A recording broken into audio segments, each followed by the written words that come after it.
Welcome to the Conscious Living Podcast, conversations to educate, empower, and enlighten our world.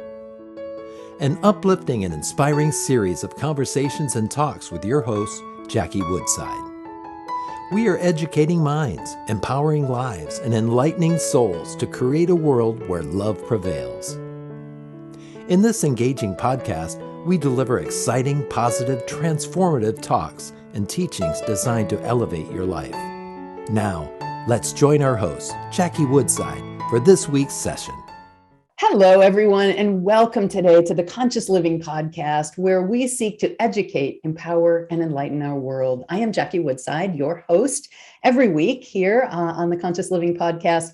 And today I'm so excited to have with me a dear friend and colleague who I had the opportunity to work with a year ago. And you know how much happens over the course of a year that, how is it that one person could just stick in my mind over the course of that year? And I was so excited to feature her today on the Conscious Living Podcast.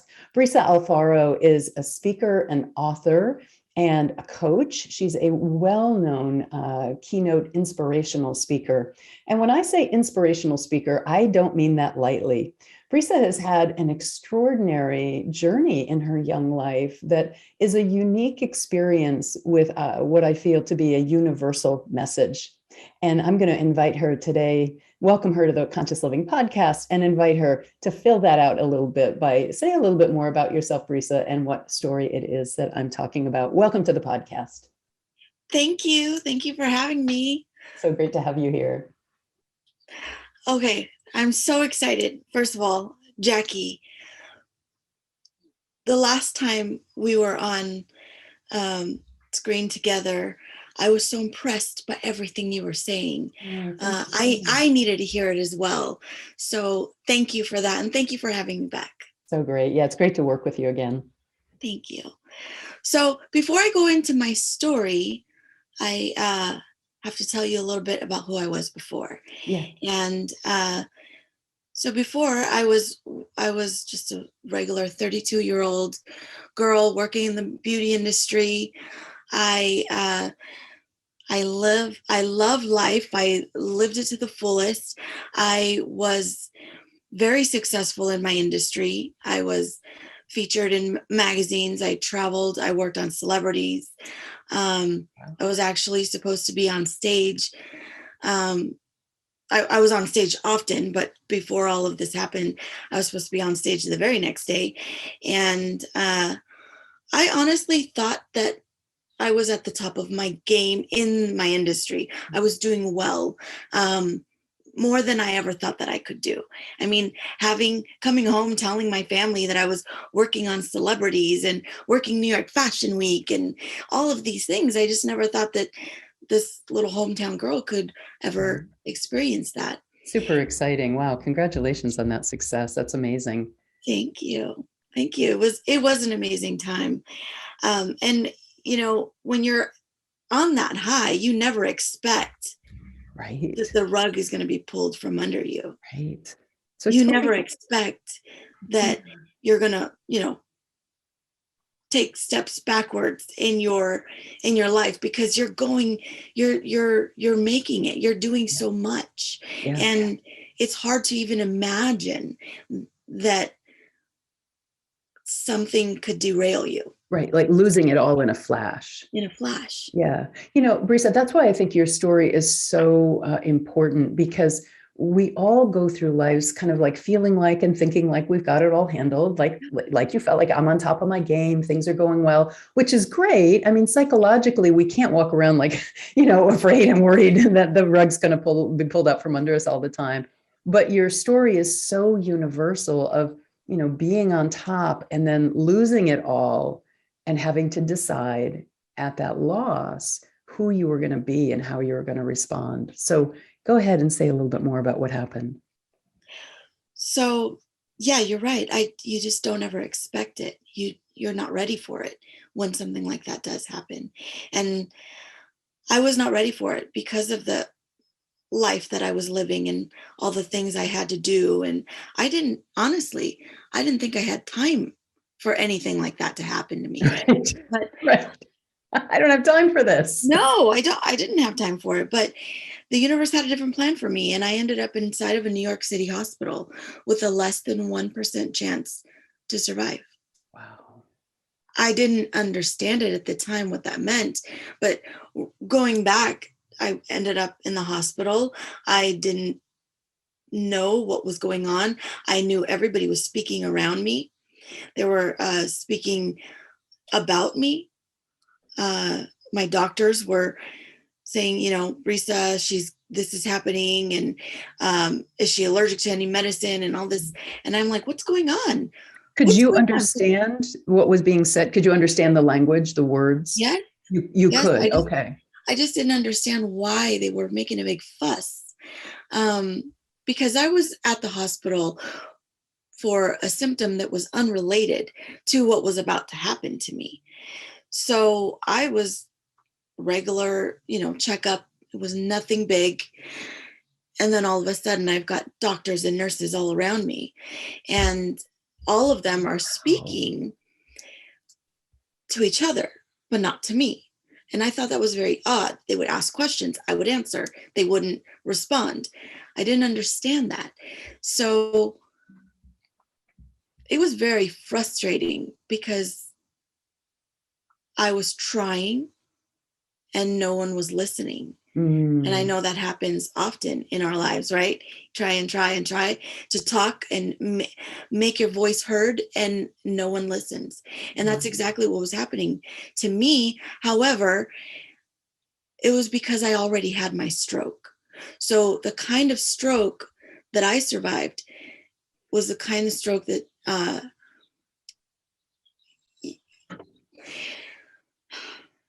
locked-in syndrome is what I had. Oh. I survived locked-in syndrome. It's less than 5 cases per year worldwide. Oh my gosh. It was a very dark time in my life. Wait, so you thought you were talking, you thought you were speaking, but you actually were not. I was not. I was locked in my body. Yeah. So most people that survive strokes, it affects a certain side of their body, left or right. Mine happened in the middle, and it happened in my pons, where I developed that locked-in syndrome. Wow. So I didn't know everything was coming in, but I couldn't express that it was coming in. So I was essentially locked in my body. So all those doctors and nurses and everybody's talking around me, and they're not hearing me. Well, they weren't hearing me because I wasn't speaking. So I was already locked in in my body, which was physically, I looked fine, right? Physically, I felt inside, I felt fine. Wow. I felt like I was okay. Why is this happening to me? So I just didn't understand. It was just that connection that was, I lost. And shortly after, my family was called. I ended up in this state for a while. My family, one by one, they all started showing up. They would cry over my bed at first, and it was very difficult for me not to be able to speak to them and tell my mom, I'll be okay. I'm okay. I can hear you. So you could see them and hear them, but you could not communicate. I can hear them, but I could not speak. Could you blink your eyes, move a finger? Could you? In the beginning, I could not blink my eyes. I couldn't even open them. I could hear them. And if I did open my eyes, I didn't have connection. So they would just kind of dart around. I didn't connect the person that was speaking. Right. So they didn't really feel like you were there because you weren't really looking at them. Right. Yeah. So during that time, my doctors came in and told my family that they should start preparing and start sending the rest of my family to come say goodbye to me. And they didn't really have high hopes for what was going to come next. And so they were preparing my family, and you could hear that. You could hear the. And do you remember, like, when you heard that, do you remember what you were thinking? It was very frustrating. It was very frustrating hearing that your daughter has a less than 1% chance to recover. Your daughter is she's got locked-in syndrome. There's less than 5 cases per year worldwide. Wow. The odds of her recovering are very slim. And if she does survive this moment, her way of life is going to be very difficult, if there is any at all. And hearing those words was very frustrating, because I didn't feel that Right. Right. that should be my destiny. Right. I felt like I needed and wanted more. So I was, in all essence, locked in my body, and I mean, every thought, every emotion, everything was just locked in my body. My mom, being the very stubborn Latin woman that she is, she did not believe it. And she said, no, we're going to do whatever we can. Good. And like every parent would, right? But my mom did things that were unconventional. So even though I was locked in my body, even though I had no movement, even though I was just a body laying in a bed, she did not see that. She saw her daughter. And what she did for me was try to remind me of reasons why I needed to keep going. Sometimes that's all we need in life. Right. Just need to be reminded, awakened, if you will, just reminded, why do you need to fight? Why do you need to keep going? And my mom did that. She played books and audiobooks for me. One of the audiobooks was The Secret. I don't know if you know The Secret. The Secret focuses on the law of attraction. Right. And whatever you focus on grows. And I needed this to grow. I needed to be able to be okay again and live my life again. Yeah. And I'm listening to that book and I'm hanging on every word. And one of the speakers was Lisa Nichols. She was the author and the speaker in The Secret. She has her own books now. She's amazing. But I heard her voice, and she said, the first step is to ask. Make a command to the universe. Let the universe know what you want, because the universe responds to your thoughts. To your thoughts. Thoughts were all I had. Thoughts were all you had, right? You couldn't move, you couldn't speak, but you could think. I could think. And if the universe responds to my thoughts, well, then I'm going to think correctly. And I stopped thinking of the negative outcomes. Right. I stopped thinking of the what ifs. I stopped thinking of the statistics or the odds. None of that mattered to me. All I thought about was what I wanted. What did I want? I wanted complete healing. Yeah. I wanted to live my life again. I focused on my goals and I let nothing else come in my mind. So great. And I think that mindset was what saved my life. Yeah. Well, just to fit in the theme of this podcast, you became uber conscious of how you were using your thoughts, right? 100%. Like in some ways you were being fed thoughts around you, as we all are. We are constantly being fed with other people's ideas of the way life is. So you were being fed other people's thoughts about your reality, and you had to consciously choose how you were going to think. And Lisa Nichols' message to you about choosing how you think, using your mind to connect with life itself, what we call the universe or life itself.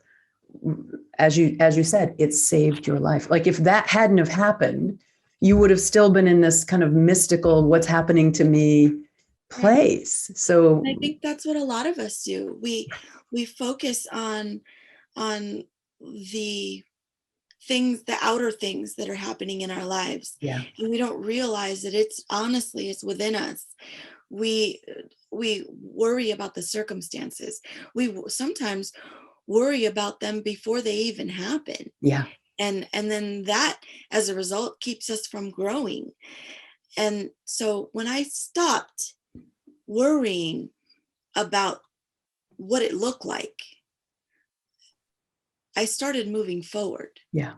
When I stopped worrying about how messy this looks and just keep going, that's when everything started straightening up. Mm. And so I was in this state of like complete abundance. Like I knew I was going to be okay. And there was Wow. nothing that you could tell me. I could hear the doctors talk about my odds. I could hear the nurses talk about, my state. I could hear my family upset about what was really going on. Yeah. I could hear all of these things. And yet I had a one-track mind. Yeah. I knew I was going to be okay. I'm going to be Tunnel okay. vision. Yeah. I knew it. And so all I was focused on was, I'm going to need to show my family a sign that I am working on it, that I am consciously working on making a difference. That's so great. And when I would try and it wouldn't be noticed, I would try again and it wouldn't be noticed.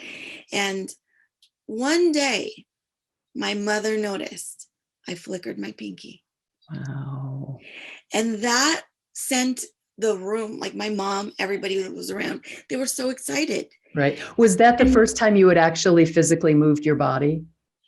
I would move often, but those movements were often said, those movements were involuntary. Involuntary movements. Yeah. Yeah. So this time I was consciously moving. I was consciously moving my pinky. And I wanted her to see. And how did they know the difference? How did they know I that didn't know it was my pinky. I was trying to open my hand. you were trying to open your hand? Yeah. And how did they know that was a voluntary versus an involuntary movement? I believe my mom always thought every movement was voluntary. Was voluntary. Yeah. Yeah. Yeah. And so she ran and told the doctors, my daughter's moving, she's moving. And they would say, well, I don't know. And she's like, she's moving on command. I know she's moving. Like we're asking her to keep opening her hand. She's doing it. And they would say, ma'am, I know you want to believe it. Wow. Oh, that she must have been furious. Yes. And I mean, how many times has that happened to us? Right. In general, when we try and someone just takes it down and says, no, that's just not the way it is. Right. Right. And wow. and very easily, my mom could have walked back in the room with her tail between her legs and said, they're not. Right. They're right. They're the experts. They know better. But she didn't. But she didn't. And I did. That's amazing. So I was not ready to give up because she wasn't ready to give up. And so sometimes that's all we need is a little push. And so the doctors came in the room and said, okay, Brisa. And I heard them. Okay, Brisa, your mother says that you're moving. Show us a sign that you are consciously in your body. And I remember it like an energy beam coming from my brain, trying to make it through this barricade. Right. And it was stuck.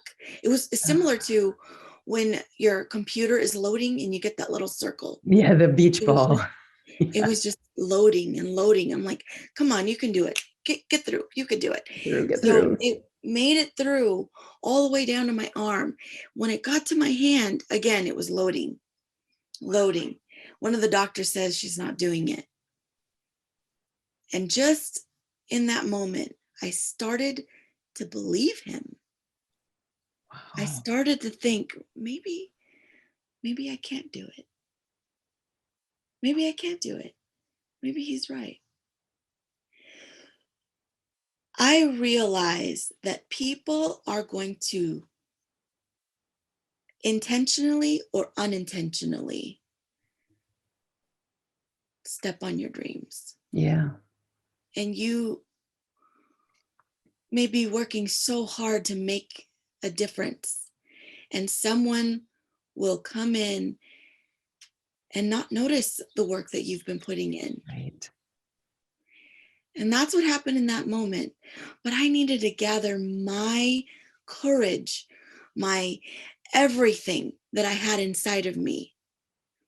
Everything, all of the hope and prayers and everything that everybody else had been doing around me. Yeah.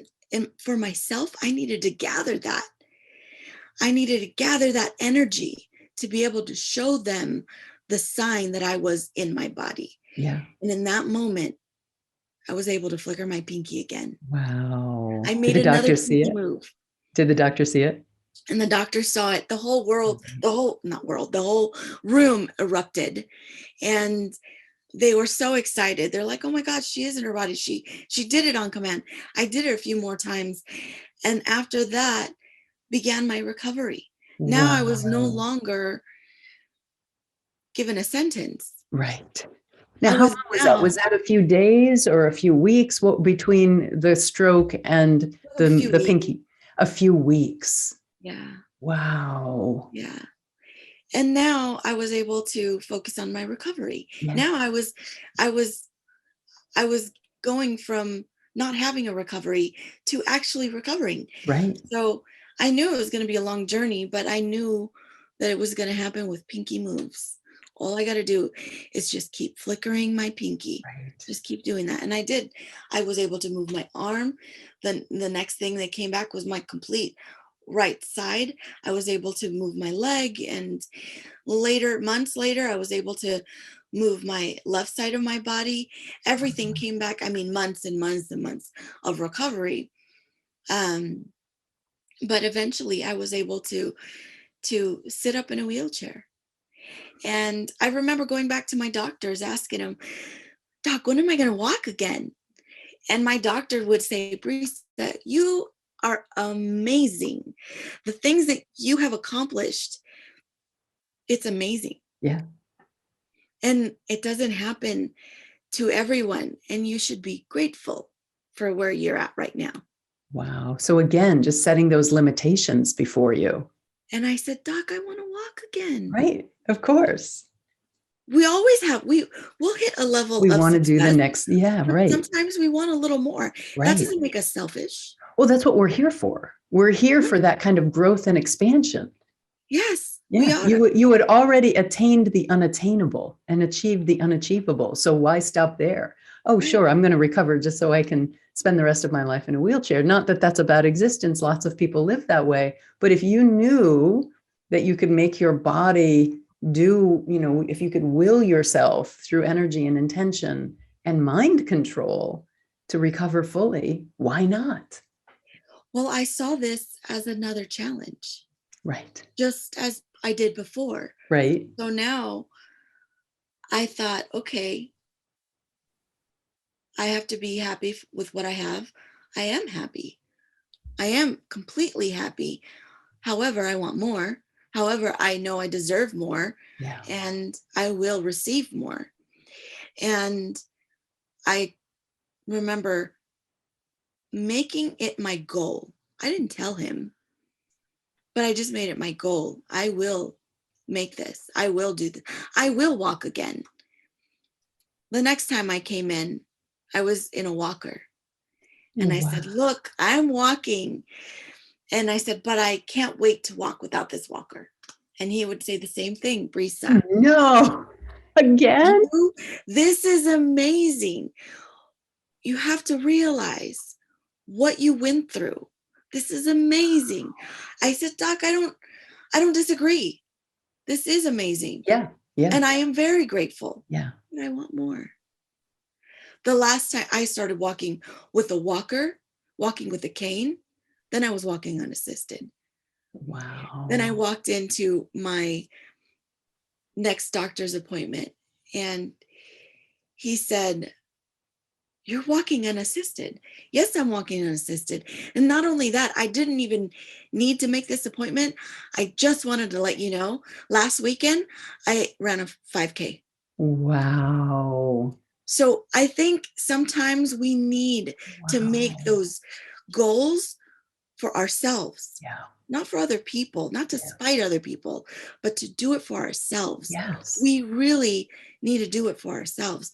I mean, I believe that moment that I had with my doctor, maybe next time he'll think about his verbiage a little bit better when he speaks to his next patient about what they can and cannot achieve. I mean, how did they make sense of it? What did the medical establishment say about your recovery? What did they say? How did they make sense of it? They still don't understand. they still don't understand why I've recovered to the degree that I have. And did you tell them like about hearing the what your mom was playing, the audiobooks, and hearing their voices? Did you tell them that? Yes, You but the did. medical industry, they're very factual, and I know that they also believe in conscious healing, but I don't think that it's spoke about often in the medical industry. Right. And I, of course, I'm going to let them know that everything that they did for me, I appreciate and I need it and I am grateful for it. Yeah. However, it takes two to tango. I Right. needed to do the work myself. Right. It wasn't just their work. I Right. needed to put in the work myself. And I mean, it's just like I was telling you earlier, I was in a podcast for real estate, and I thought, well, what does my story have anything to do with real estate? Well, again, going back to um, it takes two to tango. I mean, you could be a real estate agent, and all of your your brokers and everything is laid out for you, and you gotta go out there. Yeah. You've got to be the You one have to to do do it. the work. Yeah. They can Yeah. give you the tools, but Yeah. you have to do the work. Yeah. It's what I love about your story. It's such a universal message. No matter what condition you are in, get clear on what you want, believe it, and then focus your energy, attention, and actions there. Like That's it is such a universal message. And when you do that, you can literally live in the domain of miracles. yes. When you You get will clear on receive what it. you want, when you believe it and hold it in high vibration, high intensity, focus on it, take action, even if it's just a pinky move. That's all you need. And just keep doing that over and over and over. I did that through my whole recovery. I'm doing that in my career now. Yeah. I mean, I could use my limitations as a stroke survivor, having a brain injury, not, I choose not to focus on my deficits because now my deficits are invisible. And physically speaking, I don't have any deficits, but I Right. do in my brain. I still have struggles. I choose not to focus on them Right. because I don't want it to define me. Right. I know that I am meant for more. And so I'll keep going and keep, even if I don't get it. I mean, this podcast alone, usually I have someone here helping me set everything up, and the timing just didn't work out for me this morning. So I did it on my own. And that is not something that I normally do. Right. So the fact that I did, I am going to celebrate it. There And you I think go. that's something that we don't do enough. We don't celebrate our accomplishments. It's always like, yes, I did that, but yes, I did that, but I mean, you even going back to complimenting a woman, you compliment, you look beautiful. Oh, this whole thing. And Right. immediately, oh, I'm having a bad hair day or whatever. Right. Take your compliment. I don't think we celebrate ourselves enough. Yeah. Yeah. And I believe that if we started to do that, we would receive more of it. Yes, absolutely. Because we're telling our mind, you did it. You're having a little party in your mind. Yeah. You did it. Now more.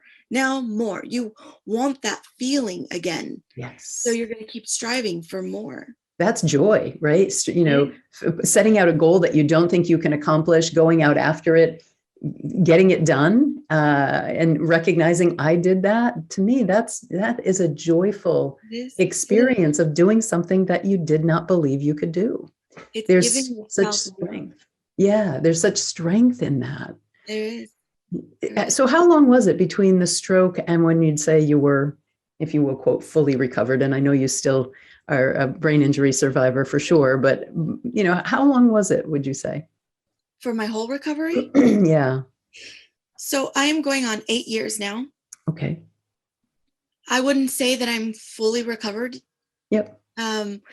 Physically, yes. Yep. 100%. I'm physically recovered.